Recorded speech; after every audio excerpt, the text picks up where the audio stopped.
આજે સંગઠનનું નિર્માણ અને આમ આદમી પાર્ટીની સક્રિયતા જોઈ અને ભાજપની અંદર જે ખળભળાટ મચ્યો છે એના હિસાબે અમારા ઘણા જ બધા ઉમેદવારોને ધાક ધમકી લાલચો આપી એમને ફસાવવાની કોશિશ કરી, પરંતુ અમારા જે સંગઠનના જે મૂળિયા આમ આદમી પાર્ટીએ નાખેલા છે એવા અમારા સંનિષ્ઠ અને નિષ્ઠાવાન કાર્યકરોએ આજે ગુજરાતને બતાવ્યું કે અમે કોઈપણ લાલચમાં કે ભય અને તમારે તાનાશાહી સાથે અમે દબાઈશું નહીં. અને અમારા અડીખમ યોદ્ધાઓ અત્યારે આમ આદમી પાર્ટીમાં સારા લોકો ચૂંટણી લડી રહ્યા છે અને સંગઠનનું કામ ખૂબ જ ઝડપથી રોકેટ ગતિએ ચાલી રહ્યું છે અને ગુજરાતમાં પરિવર્તનનો પવન આ સ્થાનિક સ્વરાજની ચૂંટણીઓમાં સર્વે જનતાના આશીર્વાદથી જોવા મળશે એવી અમે આશા અને અપેક્ષા વ્યક્ત કરીએ છીએ.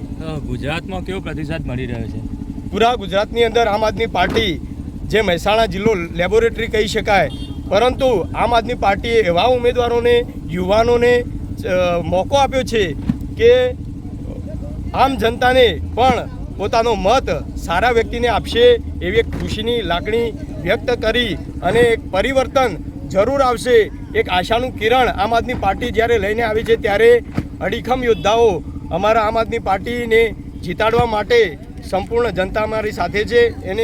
એનો ખૂબ મોટો લાભ આમ આદમી પાર્ટી અને જનતાને મતના સ્વરૂપમાં મળશે એવું અમને અત્યારે દેખાઈ રહ્યું છે. આગળની રણનીતિ શું રહેશે?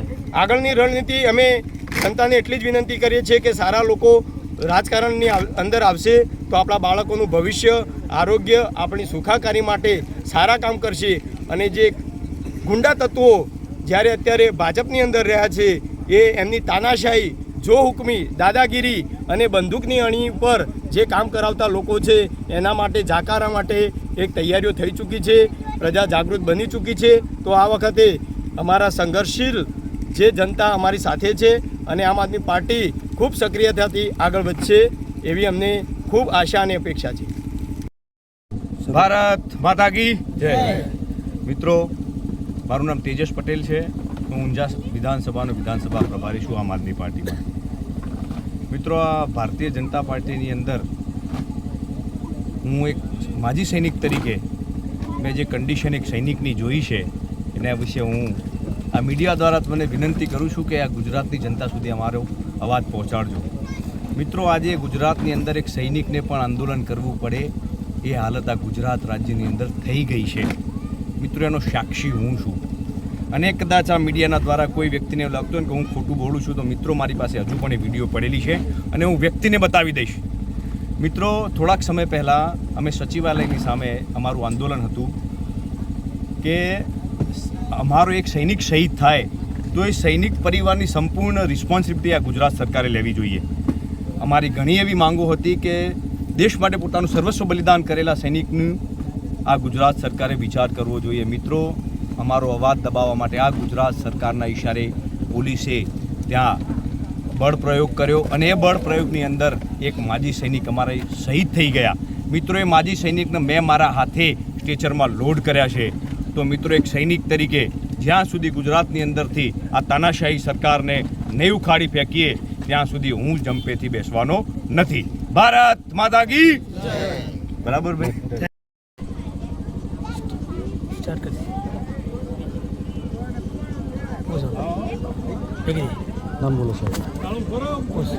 સાગર રબારી, પ્રદેશ મહામંત્રી, આમ આદમી પાર્ટી ગુજરાત. આજે અહીંયા અમારી સ્થાનિક સ્વરાજની ચૂંટણીના ઉમેદવારોના પ્રચાર માટે પ્રચાર સભા યોજાઈ, જેમાં ખૂબ મોટી સંખ્યામાં ગામ લોકો ઉપસ્થિત રહ્યા. સત્તા જવાના ડરથી ભાજપ અત્યારે રઘવાયેલું થયેલું છે. શામ દામ દંડ ભેદ અજમાવીને બને એટલા ઉમેદવારો પાસે ફોર્મ પાછા ખેંચાવવા માટે હવાતિયા માર્યા છે. 32 વર્ષ કરતાં વધારે સત્તા ભોગવ્યા પછી આ હવાતિયા મારવા પડે એ પોતે જ બતાવે છે કે ભાજપે એના શાસનમાં જે વચન આપીને સત્તામાં આવ્યા હતા, ભય, ભૂખ અને ભ્રષ્ટાચાર મુક્ત ગુજરાતનું, એ વચન પૂરું કર્યું નથી. હર હાથ કો કામ હર ખેત કો પાણીનું વચન આપ્યું હતું, એ પૂરું કર્યું નથી. આ આપેલા વચનોને બદલે કમિશન, કૌભાંડ અને કડદાનું રાજ ચલાવ્યું છે. ગુજરાતને ચારે હાથે લૂંટ્યું છે. ગુજરાતની જનતાએ પડતા પુલ જોયા છે, પડતા પુલોમાં મરતા લોકો જોયા છે, રોડ રસ્તાના ખાડા જોયા છે, એપીએમસીમાં થતા કડદા ખેડૂતોએ અનુભવ્યા છે, શિક્ષકો વગરની શાળાઓ ભાજપના રાજમાં જોઈ છે, ડૉક્ટર અને દવાઓ વગરના દવાખાના જોયા છે. એટલે હવે ગુજરાતની જનતા ભાજપના ઝાંસામાં આવે એમ નથી. અહીંના લોકોએ દ્રઢ વિશ્વાસ વ્યક્ત કરી અને ખાતરી આપી છે કે સ્થાનિક સ્વરાજની ચૂંટણીમાં આમ આદમી પાર્ટીના જિલ્લા પંચાયત અને તાલુકા પંચાયત સીટના તમામ ઉમેદવારોને ભવ્ય બહુમતીથી વિજય બનાવશે. આમ આદમી પાર્ટી ખાસ કરીને કેવા મુદ્દાઓને લઈને મેદાને ઉતરી છે? આમ આદમી સામાન્ય લોકોની પાર્ટી છે.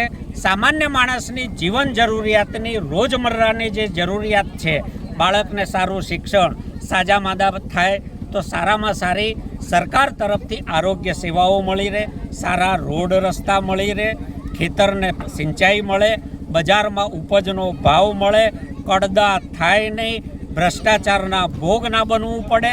આ વાતો લઈને, એક પારદર્શક વહીવટની વાત લઈને, સારી સેવાની વાત લઈને આમ આદમી પાર્ટી લોકોની વચ્ચે જઈ રહી છે અને આપેલી ખાતરીઓનું પાલન કરશે. મહેસાણા જિલ્લો ભાજપનો ગઢ કહેવાય છે, તો આમ આદમી પાર્ટીની એમની સામે કેવી ટક્કર રહેશે? લોકશાહીમાં કોઈ પણ વિસ્તારને કોઈનો ગઢ કહેવો એ લોકશાહીનું અપમાન છે. અને ભાજપ જો એવું માનતું હોય કે મહેસાણા જિલ્લો એમનો ગઢ છે, તો એ મહેસાણા જિલ્લાના તમામ મતદારોનું એ અપમાન કરે છે.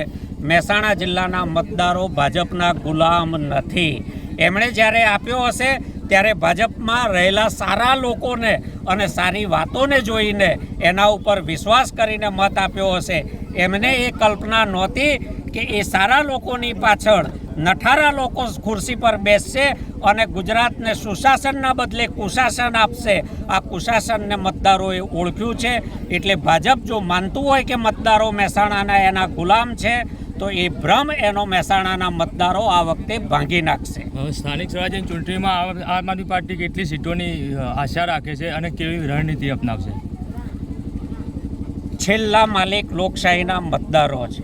આજે કોઈ પણ દાવા કરવા એ મતદારોનું અપમાન છે, લોકશાહીની પ્રક્રિયાનું અપમાન છે.